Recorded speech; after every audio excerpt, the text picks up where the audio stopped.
بسم اللہ الرحمن الرحیم۔ قابل احترام بزرگوں، قابل قدر ملت کے نوجوان بھائیوں، عزیز دوستوں، پچھلے کئی جمعوں سے عظمت صحابہ کا عنوان چل رہا ہے۔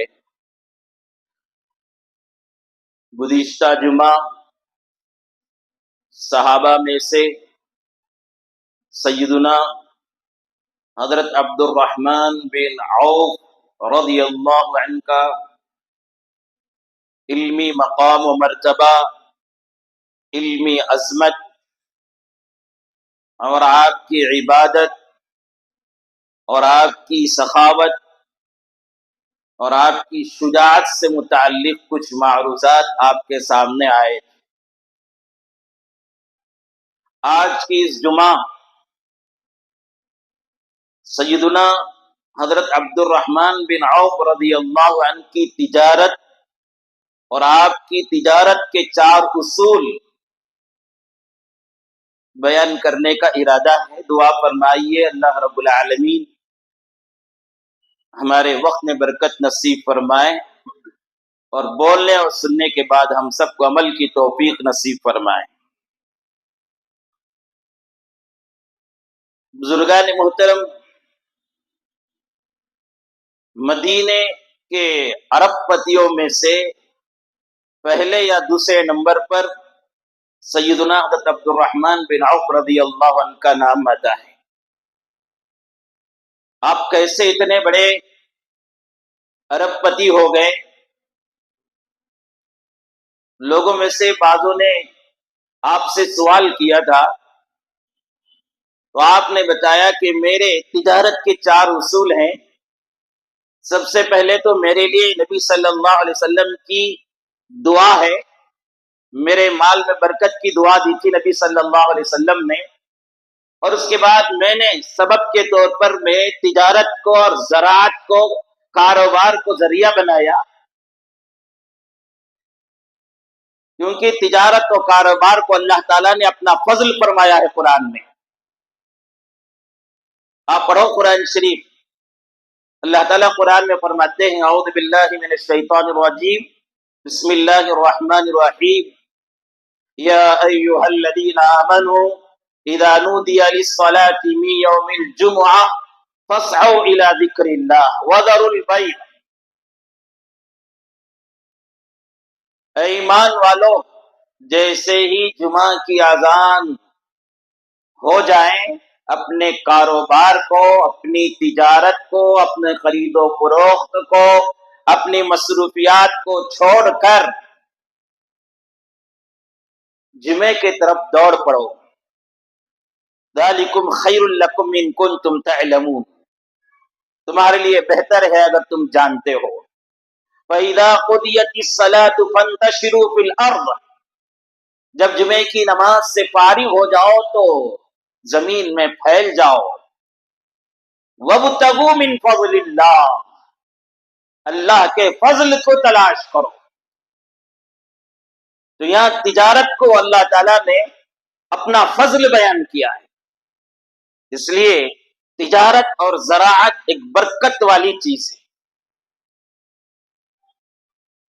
اگر اسے اللہ اور اس کے رسول کے بتائے ہوئے طریقے پر کریں گے تو اللہ رب العالمین اس میں بہت برکت عطا فرمائیں گے، زندگی میں سکون عطا فرمائیں گے۔ تو آپ سے کسی نے پوچھا آپ اتنے بڑے تاجر، اتنے بڑے بزنس مین اور اتنے بڑے کروڑ ارب پتی کیسے ہو گئے؟ تو آپ نے فرمایا سب سے پہلے تو میرے لیے، میرے ایک موقع پر میں صدقہ کیا تھا، دین کی مدد کی تھی، تو نبی صلی اللہ علیہ وسلم نے میرے بال میں برکت کی دعا فرمائی، اور تجارت کو میں نے ذریعہ اور سبب بنایا۔ اور میری تجارت کے 4 اصول ہیں۔ آپ کے 4 اصول کیا ہیں؟ اس سے پہلے میں مختصر آپ کو بتا دوں، مکے سے مدینہ ہجرت کر کے جو حضرات صحابہ تشریف لائے تھے، نبی صلی اللہ علیہ وسلم تشریف لائے تھے، تو مدینہ پہنچنے کے فوراً بعد نبی صلی اللہ علیہ وسلم نے 3 کام کیے تھے۔ اس کو سیاست کہتے ہیں۔ لوگ کہتے ہیں کہ علماء کو سیاست نہیں آتی، قرآن میں بھی سیاست ہے، حدیث میں بھی سیاست ہے، اور نبی صلی اللہ علیہ وسلم کی زندگی میں بھی سیاست ہے۔ اور سیاست کا معنی اگر آپ کچھ غلط لے لیتے ہیں تو الگ بات ہے، وہ نہیں ہے قرآن میں۔ نبی صلی اللہ علیہ وسلم کی سیاست کو دیکھو، مدینہ تشریف لائے، مدینے میں پہلے سے یہود بسے ہوئے ہیں، ان کی پکڑ ہے، چاروں طرف وہ بسے ہوئے ہیں۔ مسلمان بھی وہاں پہلے سے حضور صلی اللہ علیہ وسلم تشریف لانے سے پہلے تھے، اور حضور صلی اللہ علیہ وسلم کے لانے کے بعد زیادہ ہو گئے۔ تو اب ان کے ساتھ ٹکراؤ اور ان کے ساتھ مقابلے کا معاملہ نہیں فرمایا رسول اللہ صلی اللہ علیہ وسلم۔ آپ کی سیاست دیکھو، مدینے میں بسنے والے یہودیوں کے بڑے بڑے سرداروں اور قبیلے کے بڑے بڑے لوگوں کو بلائے اور ان سے معاہدہ کیا۔ کیا معاہدہ کیا؟ کہ ہم آپ کو تکلیف نہیں دیں گے، تم ہم کو تکلیف نہیں دینا۔ سمجھ میں آئی بات؟ اور ہمارے دشمنوں کا ساتھ تم نہیں دینا، تمہارے دشمنوں کا ہم ساتھ نہیں دیں گے۔ اس بات پر معاہدہ ہو گیا، اور اسی کو سیاست کہتے ہیں کہ آدمی کو جو ہے کچھ کرنا ہے، آگے بڑھنا ہے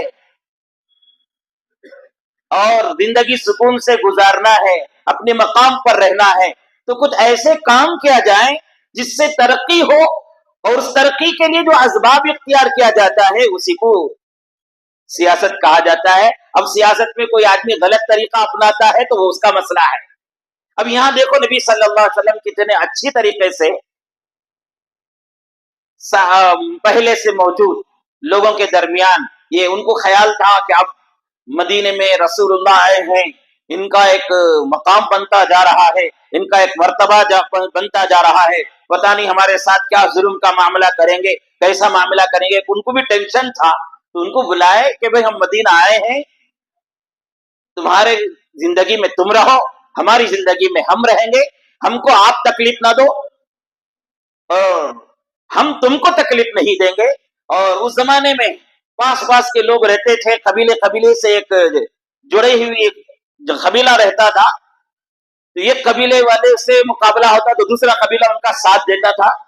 اس لیے نبی صلی اللہ علیہ وسلم نے فرمایا کہ ہم کو تکلیف دینے والے قبیلے کا ساتھ تم نہیں دیں گے، تم کو تکلیف دینے والے قبیلے کو ہم ساتھ نہیں دیں گے۔ یہ آپ کہیں دکان کھولتے ہیں، آپ کہیں گھر بناتے ہیں، کہیں آپ بستے ہیں، تو یہ معاملہ سب سے پہلے تمہارے پڑوس میں رہنے والوں کو یہ میسج دینا چاہیے کہ ہم تم کو تکلیف دینے والے نہیں بلکہ تمہیں راحت اور نفع پہنچانے والے۔ ہم سے ہوگا تو ہم نفع پہنچائیں گے، تکلیف تو ہمارے طرف سے تم کو نہیں ہوگی۔ یہ وہاں بسنے کے لیے ایک سیاست ہے۔ تو سب سے پہلا کام نبی صلی اللہ علیہ وسلم نے وہاں پہنچنے کے بعد ایک تو یہ کیا کہ مدینے کے یہود بڑے بڑے قبیلے والوں سے بلا کر اپنا ارادہ ظاہر کر دیا کہ میں تم کو تکلیف نہیں دوں گا، تم مجھے تکلیف نہ دو۔ دوسرا کام، مسجد نبوی کو سینٹر بنایا، مرکز بنایا، علم کا بھی اور عبادت کا بھی، اور امت اور پوری بستی والوں کے معاملات میں درستگی کرنے کے لیے سوچ و وچار کا بھی، مشورہ کا بھی مرکز بنایا۔ ہر چیز مسجد نبوی میں، مسجد نبوی سے باہر نکلتی تھی، اس پر حضرات صحابہ عمل کرتے تھے۔ اسے مرکز اور سینٹر بنایا۔ تیسرا کام جو کیا تھا، حضرات صحابہ جو مکے سے مدینہ ہجرت کر کے آئے تھے، ان کے بارے میں آپ نے بارہا سنا، تنہا آئے تھے، کاروبار کو چھوڑنا پڑتا تھا، خاندان کو چھوڑنا پڑتا تھا۔ حضرت عبد الرحمن بن عوف کی سیرت چل رہی ہے، ان کا حال تو یہ تھا